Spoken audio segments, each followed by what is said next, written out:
JJ, we saw the info earlier about Luka and Marcus both being listed as probable. Can you just kind of take us through that process and learning that Luka was clearly progressed faster and was going to be able to play? They're available. So we'll see. We're obviously going to be mindful of both these guys coming into this game with contusions. So we'll just communicate with them in real time. Luka got on a plane yesterday, got here. A bunch of us went to the gym with him last night and got some work in. And Marcus was still, I think, progressing as of this morning, but felt really good about our shoot around. So just glad to have those guys back. You won two tough road games, obviously without Luka, and found that you were pretty impressed, I guess, by the play. Just what does having him back, though? How does that impact things for the positive, and how do you keep doing the things that you were doing? I look at it this way: nothing's going to change for us. We have to start with playing hard. What stands out most about Memphis to you when you look at the film so far this year? They've had different iterations of their offense over the last season and the start of this season. Didn't run a lot of plays last year, very concept-based. Then after they made the coaching change, started running more pick and rolls. Running more stuff this year. I think their loop set is hard to guard. They got a lot of options on it. And part of the reason they're hard to guard is just John and Jaren Jackson Jr. are so good. They're all stars, and a lot of the themes we've had over the last week and change in terms of game planning apply to tonight. And we have to do a really good job of getting back and getting our defense set. Ja is so dynamic in transition, in early offense. I think he's top 10 in the league in paint field goal attempts, and has been up at the top of the leaderboard every year. He's been healthy in paint points despite being a guard. So he's got to see bodies, and that's how we played for the last week.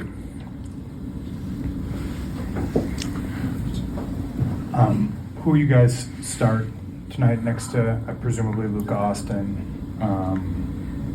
DeAndre, and Rui? We'll see. You're maybe get through all four first before we You'll know at 30. In our conversations with DeAndre, he seemed particularly excited for the success he's helped create for others. Mm-hmm. As you guys are kind of integrating him into your culture and what you want to do, how have you felt about his selflessness to this date? Yeah, I think for so early in the season, he's really understood the value of his screening and the value of forcing overs for our guards, both on and off the ball. I just think he's done such a good job. And the partnership that I've talked about earlier this week with AR, with Luka in the two games he has played in, has been really good for this early in the season. And DeAndre, I think he understands that. He's talked a lot, both publicly and with coaches and with me, just about trying to impact winning in any way he can. And, it's also nice when you can get, 16 and 10 out of somebody every night. Well, that's the other part of that is that, right, like he's a player who's so talented that you could, and is probably defined success as these, double games and stuff like that. But for him, has that been a constant conversation as to like the other ways to impact winning that aren't maybe box score stuff? With all our guys, if they're doing things that impact winning, those things are constantly being acknowledged and reinforced. So it's no different for DeAndre. But again, the early buy-in on that has been awesome. Luka and AR are both so elite on ball. How can they help one another when they're on the court together beyond the idea that if they're off ball, the defense has to pay attention to them? Yeah, I was talking with Austin earlier, and he was saying, we were talking about his minutes because he brought up some game last year where afterwards on the bus I was like, am I playing you too many minutes? And he said, with Luka back, I can actually play more minutes. I know that sounds counterintuitive, but his minutes are different, and Luka's minutes are different because the responsibility of shot creation can fall on someone else. And it's not a my turn, your turn type thing. They're going to play within our system, but it does ease the burden a bit for AR, and it does ease the burden for Luka. JJ, you talked about kind of like the competitive spirit that this team showed, especially against Minnesota, the progress of that, the way they stay together in tough moments. Like, it's still only 5 games into the season. Like, how impressed are you, or maybe surprised me? I don't know if surprised is the word, but just like the progress. Pleased. Pleased, yeah. There's certain things that we are doing right now that we did not do until mid to late January of last year, and that is really exciting as a coach. Doesn't mean that those things, the effort, the communication, game plan execution, that doesn't mean those things aren't going to wane at times throughout a season, but the fact that we've had 5 games and, opening night is opening night. Like those nights are always going to be a little wonky in Golden State. I've talked about it. They make you play a different way. I think the other 4 games, like we've established that. Can we be better? Yeah, we're going to look back in 2 months, 3 months, and say, "Oh, we played hard then, but look at us now." So we're still building on all those habits that we've talked about since day one. You talked about DeAndre screening and the value that's brought. In one of your earlier answers, what makes him such an effective screener? I mean, I know he's a big guy, but not every big man, not every center is effective as a screener.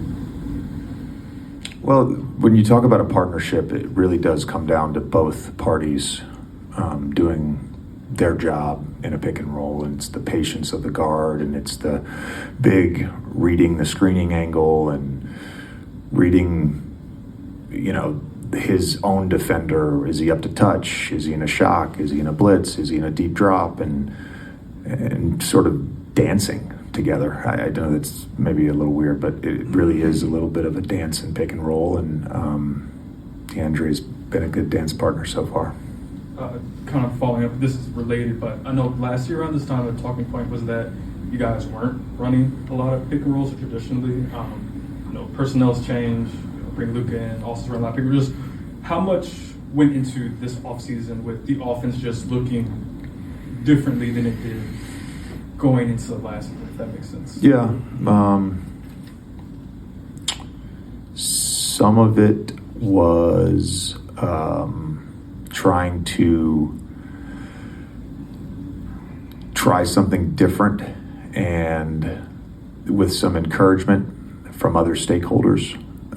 And some of it was trying to get, AD is the hub, LeBron a little bit off the ball. And that initial group, the offense evolved a little bit in those first 2 months. Then it evolved more once we had Dorian, and AR became the primary ball handler. And then it was like, 2.5 months of just trying to figure it out on the fly. So going into this year, I felt like we need to play to the strengths of our best players, and we certainly attempted to do that last year. When you have one of the best pick and roll players in the league and in the world, you should run pick and roll. And AR has proven his chops as a operator and creator as well.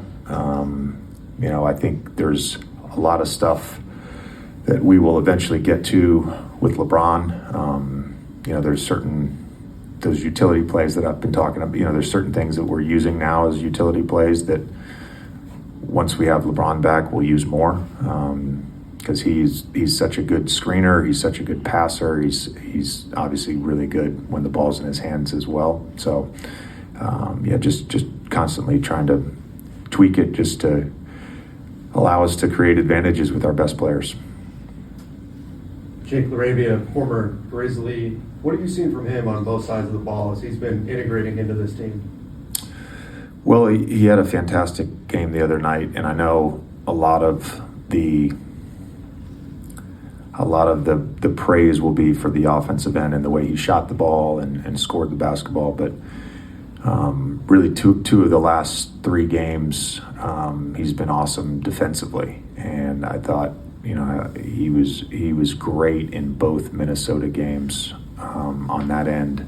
I mentioned the deflections post game, but it's funny. We were rewatching or showing the guys, the defensive edit yesterday before we left Minnesota, and you just watch him, and like if he's supposed to be the low man, he's going to be the low man.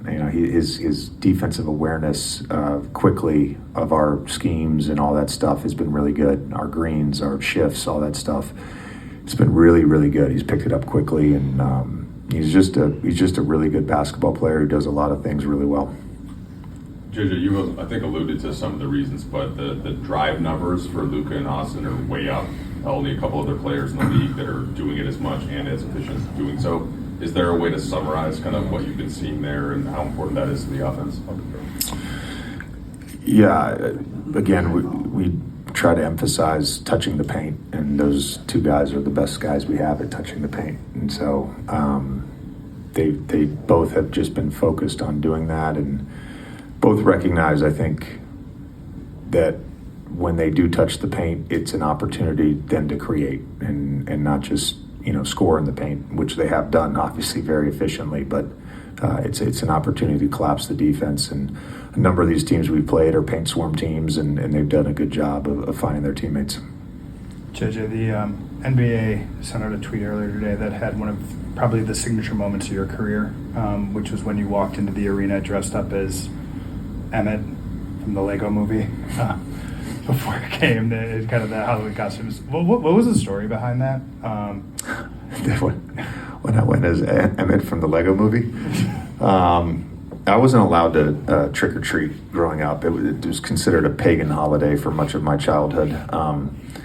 So there was no, first of all, we didn't have neighbors, so there wasn't anybody to go. I was just going to go wander around in the woods on Halloween. Like, what? It's a Halloween movie like that. I gotta walk 2 miles uphill and downhill in the snow to get to the school bus. So, anyways, first year in New Orleans, we went down to State Street, in sort of uptown, and we were all dressed as Lego character movies. My family and I. Unfortunately, I can't do it this year, but we've been thematically dressing. We've gone as Super Mario Brothers characters. We've gone as the Avengers. We did the Flintstones one year. Full garb. My quads. I was still an active player when I was Barney. It was really nice.